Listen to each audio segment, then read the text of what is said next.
Making the perfect DBD wish list for 2025. It's the best.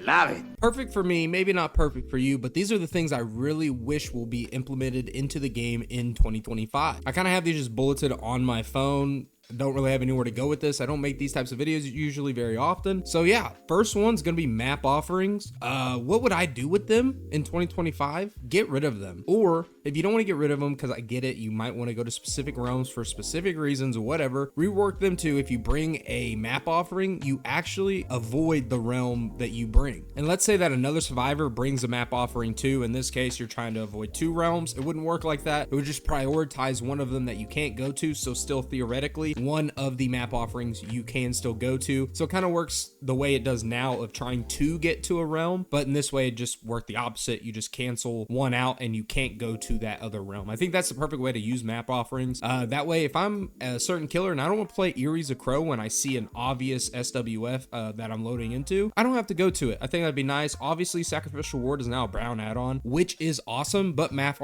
offerings are still in the game, and I think it would be better if they were used to not go to a specific realm. That way I don't feel obligated to use a Sacrificial Ward and I can still bring my BP bonus, Bloodstreamer, anything like that. I feel like that's the best way to go. I should also say this is in no particular order. I don't know if I already said that. Next is Chaos Shuffle. Should be made into a permanent game mode. It does not really affect the queues harshly like 2v8 does that I can remember. And if I'm being honest, I think Chaos Shuffle is the perfect game mode to have in the game permanently. I know there's some like weird discussions going on that Chaos Shuffle's more sweaty because the survivors or killer, whichever, can't bring specific perks to deal with, anti-tunnel perks or killer bringing gen regression perks, things like that. That's just the game in general. That's gamers in general. But the mode itself, just being able to kind of relax, you don't have to worry about these crazy builds and you just let the RNG decide what everybody gets, including yourself. It's a great game mode. It's the best game mode Dead by Daylight has, 100%. I'll stand on that. Chaos Shuffle is the best. And I think it's the perfect permanent game mode to have in the game at the moment. While we're on the topic of game modes, I want to talk about 2v8. 2v8, in my opinion, should never be a permanent game mode, and to help kind of redirect the decent queue times, I would also incentivize survivors at 1000 BP bonus when 2v8 is in the game. Live servers should get like 125% bonus BP for killer, maybe 200% survivor BP bonus incentives at all times, so the live server queues maybe not be as bad. But when 2v8 comes into the game, even though it is fun, but it's not fun sitting in a killer lobby for 30 minutes. There needs to be either a better way to implement it into the game, that was hard to get out, or just simply give people blood points, because let's be real, for the most of the player base, blood points matter. So I think that would be a good way to incentivize not only live server games kind of being a little bit better in queue time, because when 2v8's in the game mode or in the game, killer queues are like 40 minutes, 30 minutes, whatever, and then killer queue in live servers is like 10 to 15, so it messes up the whole game entirely. No one wants to wait that long to play a game. It's simple. I don't want to play that long.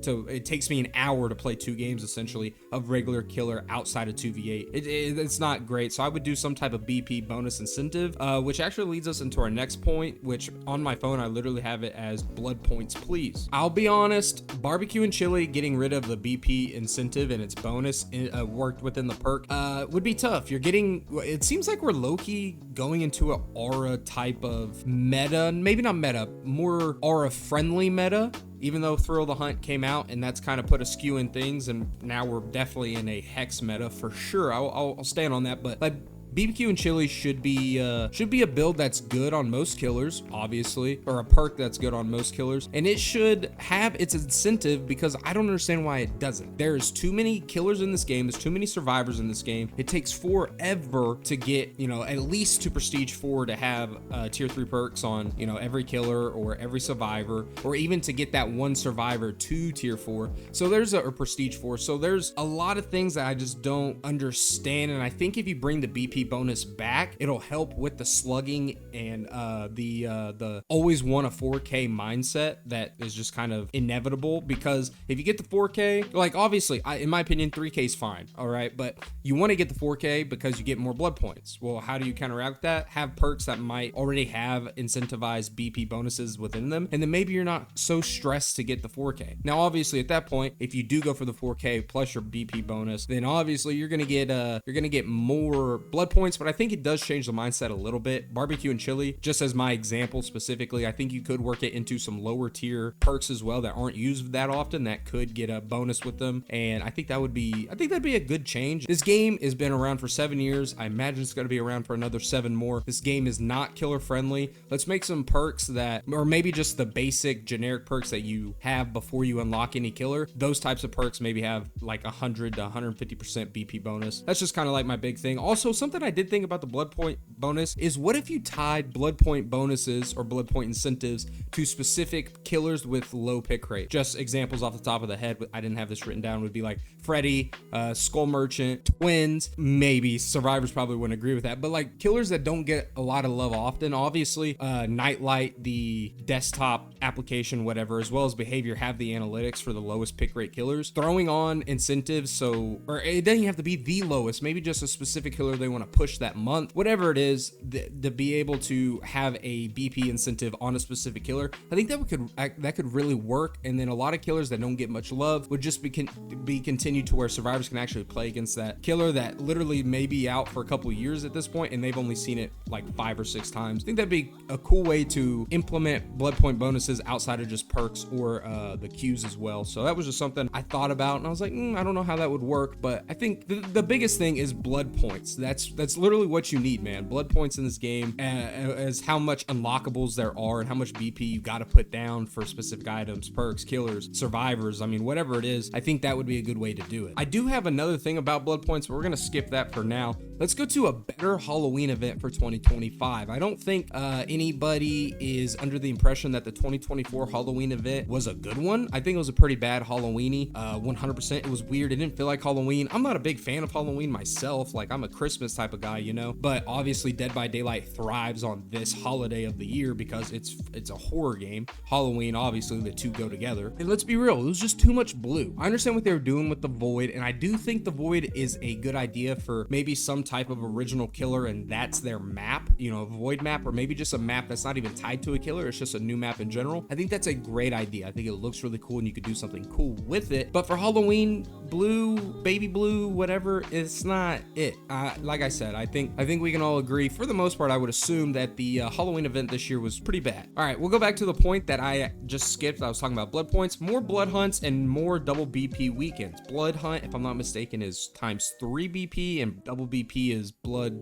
I don't know. Anyway, and I want this to be like you remember when you would load into Black Ops 1 or Black Ops 2, and you see something online, or you get your gaming article, whatever, Gamer Digest, whatever it was, you know, early 2010s, which makes me feel old, and you knew on that Wednesday or Thursday that when you get home from school on a Friday that you have 3 days, essentially 2.5 days, 3 days of double BP or double XP on Call of Duty more specifically, and you knew that was the weekend you were going to grind out the game. I feel like setting up more double BP weekends would be a good idea, giving people more than just like 12 hours. Like, I'm not the person that's gonna necessarily get my schedule revolved around the specific weekend that we have double BP, but I'll definitely try to play more if you have more of a heads up. And I feel like that should be maybe a little bit better, I guess, orchestrated, like with whether it's on their Reddit or Twitter or within the game itself, a way to get more BP going. I think there needs to be more double BP and more occasional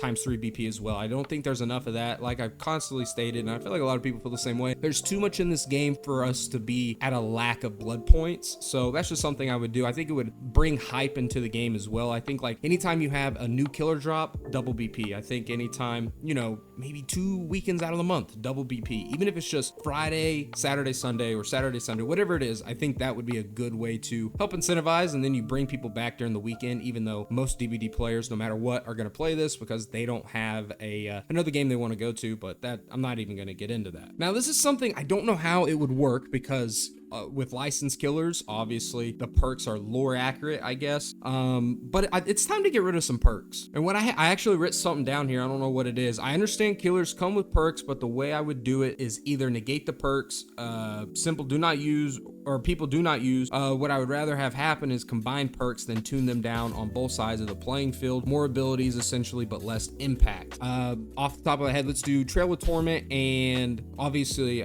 these perks are too new, or I don't know if it'd work together, but let's do Trail of Torment and where you compromise the machine learning, you know, something like that. I don't know exactly how you do it, because obviously each killer is tied to their own perks, but I think think about it like this: if we have 3 killers every year for the next 7 years, that's 21 new killers on the top of the 20 or 34 or 35 we already have, whatever it is. Let's just say we get 3 a year. That's almost 60 killers. So like I'm trying to say, perks need to go away. I think we need to start combining perks, and eventually when you have to scroll for 6 minutes to get to the end of your perk page to figure out which one to use, even though you have a search bar now, that's not the point. It's going to be too much. I think getting rid of some perks would be a good way to not necessarily refresh, but be able to set not even a meta, just set a tone. I don't know, to you have less perks to choose from, and your perks even on Survivor side as well, but they're combined, if that makes sense. I'm trying to make that make sense. I hope you know what I'm talking about, but I do think it's time to get rid of some perks. Something I didn't have written down, I've been going through it so often, I know most killers have, and solo queue teammates as well. Fixing the DC meta. I don't have anything written down, but if I would do it, you know, I don't know. I think it's time to bring back, if you don't pip, you lose a pip. I think that's obviously a reason why people DCs, because now you can DC and you don't lose a pip. I think that would be a good way. I think I've heard this before. I don't remember which content creator it was, which I do think it's a good idea, is if someone leaves and they don't have like an SWF, or so let's say 2 people are in SWF, 2 survivors, and I'm the killer. One of the SWF players leave, everybody else outside of the SWF can leave, keep their blood points, and don't get a disconnect. While if that other SWF disconnects, then you know, they would get a DC and stuff, because obviously there's a bunch of reasons why people can disconnect and stuff like that. I'm not gonna go into that exactly, but I think that was a good idea. I think in general, just bringing back the DPIP system would pretty much fix that. It does suck whenever you do DPIP or you do disconnect by accident, or the servers itself, which have been an issue admittedly the last like month or two, crap out on their own, and then you DPIP or get a disconnect penalty. But I think that would be it. Or something I would like to do, and I'm sure other people have thought about this as well, is get rid of, like, what's the first one, like 30 seconds and then 1 minute, whatever it is. Once they could figure out how to not give you a disconnect penalty if you disconnect by accident, meaning like your Wi-Fi goes out, or for whatever reason the server itself goes out and they can detect that, your first ban be like 5 minutes, and then 10 minutes, and then 30 minutes, something like that. I think in Counter-Strike it goes like 15, 30, an hour, 3 days maybe, and then a week. Like, it ramps up heavily because you shouldn't be disconnecting. And I would only want that one if they could figure out if they could make it to where the live server itself, if it crapped out and it wasn't really your fault, like you didn't hit the disconnect, if they could somehow figure that out and know it was on you or wasn't on you, I guess the penalty of leaving, I think that would be a good way as well. But I think depipping in general should just come back, and I think we would see some less DCs for sure. And my final wish on my wish list for 2025 Dead by Daylight, anti-SWF game mode. This one probably won't be liked, but it's a game mode that you only can solo queue in, meaning no SWF obviously, but the killer that you get to play are no S tier or A tier. It's considered B tier or lower. So I guess statistically, behavior would have to decide what kill rate / through pick rate, and the 1, 2, 3, 4K ratio, whatever it is, kind of that way. But, you know, like Freddy, Pig, Wraith, whatever, you know, just middle of the pack or below killers are allowed. Survivor items would only be at a minimal. Maybe items, no add-ons, or items with brown add-ons only, as well as killers. Obviously, like I said, middle of the pack or below.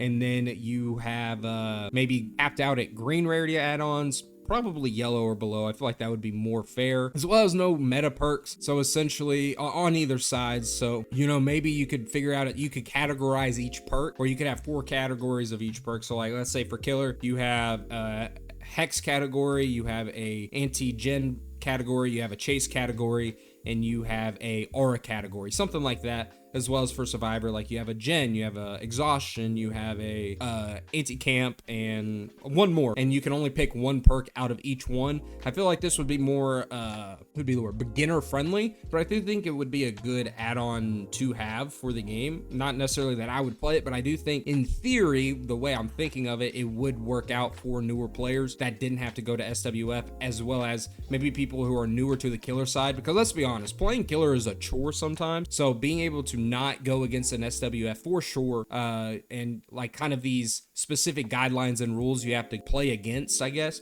and you have to go through as well. I think that would be a good introductory slash in general, arena that you get placed in with these specific rules and regulations that both sides have to play against. I don't know on the Survivor side if it would be beginner friendly or not, because solo queue in general is just tough, but I do think for newer people trying to go to killer, this would be a good way to get them in a controlled environment, and I think Survivor as well. And I think after a few test runs with this game mode, I would probably make it permanent. I would just, tweak it out, kind of like they've been doing with 2v8, and make it permanent. I think it would be a really good game mode for people that either want to play solo queue and just like have their, their music on or watch a YouTube video, not really have to worry, because everybody else is on solo queue and it's just like kind of a chilled environment. It's kind of class based like 2v8 is, a little different the way I explained it, but in general kind of class based. And then for killer, you're playing your lower tier killers that maybe you wouldn't want to use because you were constantly going against SWFs or this, that, or the other. And yeah, even I feel like that game mode, you don't even get a rank from it. Maybe you just get BP, both sides get double BP or 100% BP bonus incentive. And then I think that would be a good game mode for beginners. I don't know. I feel like that one could be good. I really do. Let me know down below if you like that one though. And yeah, that's it. That's my list. Let me know what you agree with or disagree with. What would you like to see in 2025? If you're seeing this, that means it is the day before Christmas or night before Christmas. I guess we're going to be more specific. So hope you have a Merry Christmas. Enjoy it. Enjoy your family. Enjoy your football. Enjoy your food. Hope you get whatever you ask Santa for. And I'll see you on the next one. All right. Deuces.